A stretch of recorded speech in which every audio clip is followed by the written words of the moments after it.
En Desafío Tierra hemos abordado bastante las oportunidades, en particular de la energía solar.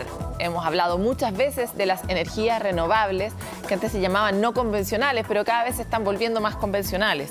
Y hoy queremos entrar en particular en la energía geotérmica, que es una energía que nosotros imaginamos más o menos de qué se trata, pero la verdad es que cuando uno escarba un poquito sabemos re poco. Así que para eso hoy día estamos con Jerónimo Carcelén. Él es abogado de la Universidad Católica, pero es presidente del Consejo Geotérmico Chileno. Muchas gracias por estar aquí, Jerónimo. Gracias, Paloma. Mucho gusto de estar aquí en Desafío Tierra. Vamos a hacer un ABC de la energía geotérmica y quisiera partir explicando qué es la energía geotérmica. Muy bien.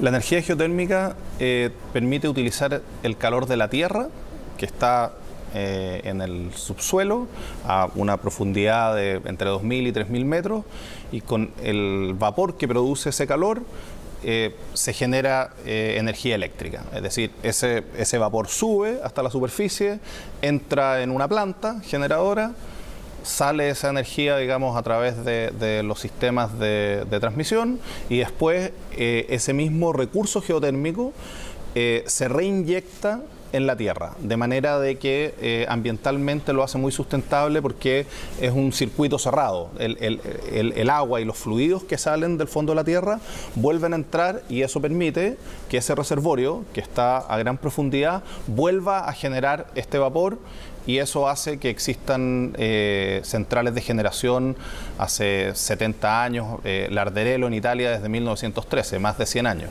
¿Cómo es posible que algo se use también se reinyecte? Porque lo que tú estás, no se gaste. Sí, lo que tú estás usando, por eso es una energía renovable. Ajá. Lo que tú estás usando es el vapor. Ajá. Ese vapor después se condensa y se reinyecta por otro tubito hacia este mismo reservorio que está en la profundidad de la Tierra. Y en esa profundidad hay temperaturas muy altas, sobre 400 grados, y eso hace que esa agua, para ponerlo en simple, que vuelve al reservorio, a esa temperatura se vuelve a convertir en vapor, y eso vuelve a subir por el tubito. Okay, hacemos como un flujo del agua, pero en este mismo circuito cerrado. Es una energía que tiene un factor de planta de 90-95% en las plantas que existen en el mundo. Entonces, ¿Qué además, es un factor de planta? Es el porcentaje de tiempo que la planta está generando energía. Ah, ok. Lo que es muy, muy alto. Ya. ¿Hay energía geotérmica en cualquier parte? ¿En cualquier parte yo hago un hoyo y sale la energía de la Tierra? ¿O hay yacimientos? O sea, Chile tiene hoy día un potencial de 3.500 megas de energía geotérmica, porque somos un país lleno de volcanes en todo el territorio.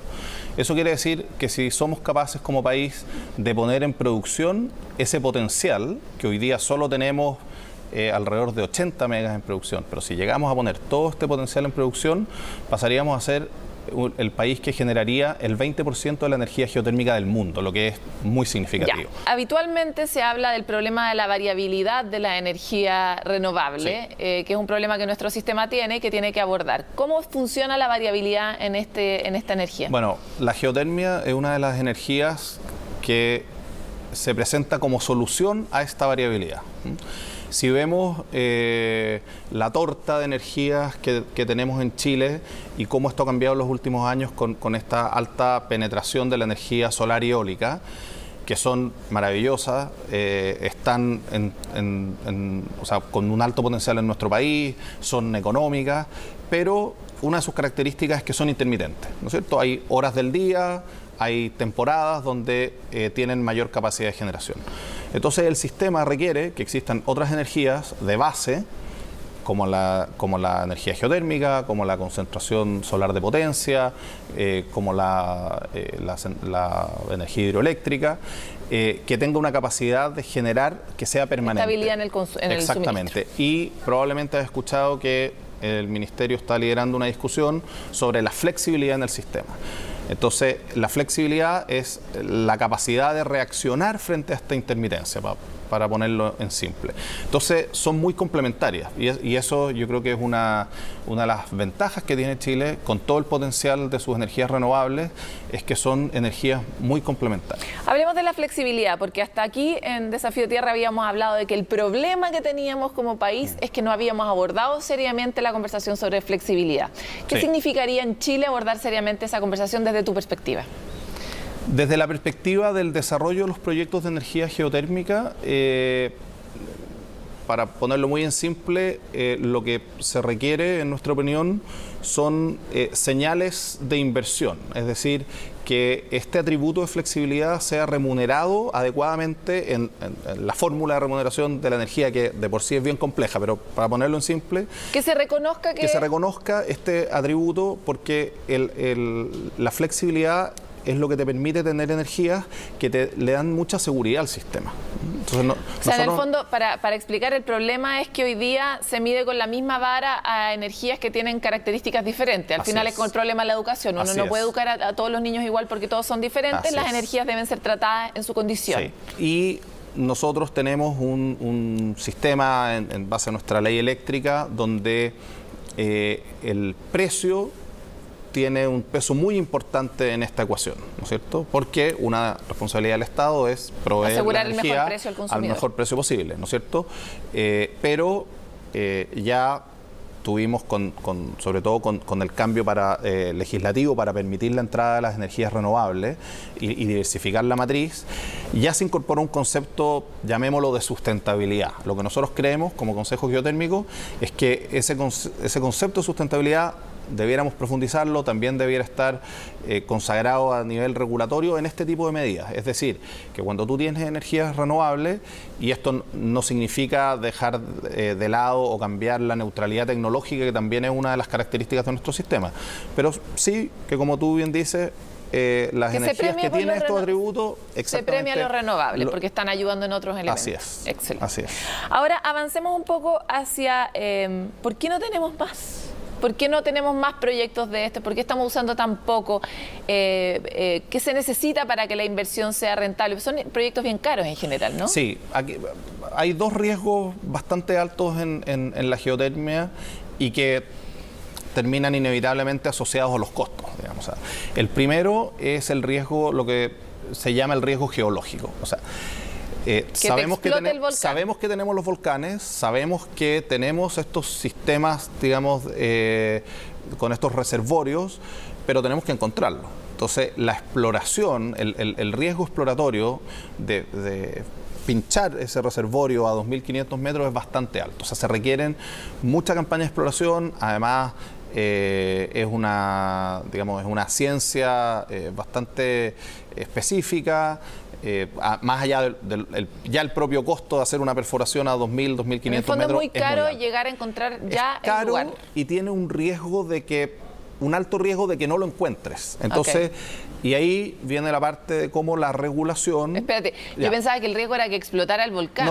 Ese riesgo filo. Se imaginan que puede ocurrir, me imagino. Sí, pero evidentemente que hoy día tú tienes tecnologías que te permiten manejar eso, y lo mismo desde un punto de vista ambiental, hay buenos estándares, hay buena tecnología, el Servicio de Evaluación Ambiental tiene una guía... El riesgo es gastar plata y no encontrar algo. Ese es un riesgo. ¿Ya? Entonces, ese es un primer riesgo que tiene instrumentos para mitigarlo. O sea, por ejemplo, el Banco Interamericano de Desarrollo tiene el MIRRIC, que es un fondo de mitigación de riesgo, donde ellos te hacen un préstamo, por decirlo súper simplemente, te hacen un préstamo para hacer esa perforación, y si la perforación es exitosa, es un préstamo que tú tienes que pagar como a cualquier banco. Si la exploración no es exitosa, entonces se transforma este préstamo en un grant o en una donación. Es decir, no tienes que pagarlo. Ahora, hay un análisis muy interesante, un paper de unos profesores de una universidad en Bélgica que salió en Energy Economics hace 2 meses, donde hacen un estudio de las distintas medidas para mitigar este riesgo.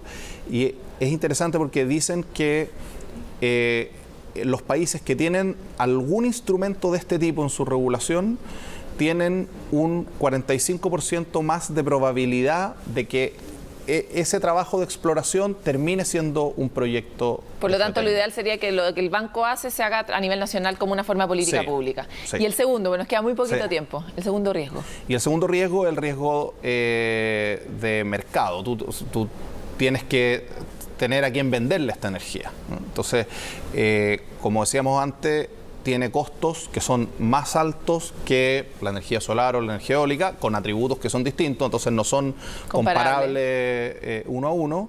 Pero la buena noticia es que, por ejemplo, hoy día las empresas generadoras ya están haciendo unos portafolios de distintas energías. Entonces, cuando los consumidores, por ejemplo, la minería, grandes empresas mineras han dicho, nosotros solo queremos producir cobre verde, necesitamos solo energía renovable. Entonces los generadores les van a tener que ofrecer un portafolio donde haya solar, donde haya eólica, donde haya hidro, donde haya geotermia, donde haya CSP y otras. Claro, y lo ideal es que tengamos un tipo de energía que sea complementada por otra que también sea renovable, que es el mejor escenario.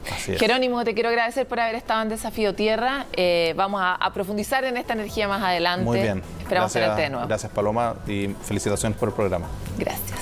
Nosotros tratamos de explorar un poco este mundo que es bastante desconocido para los chilenos a pesar del enorme potencial que tenemos. Pero vamos a seguir hablando sobre esto y disipando todas las dudas que surjan. Nos encontramos ahora después de una pausa.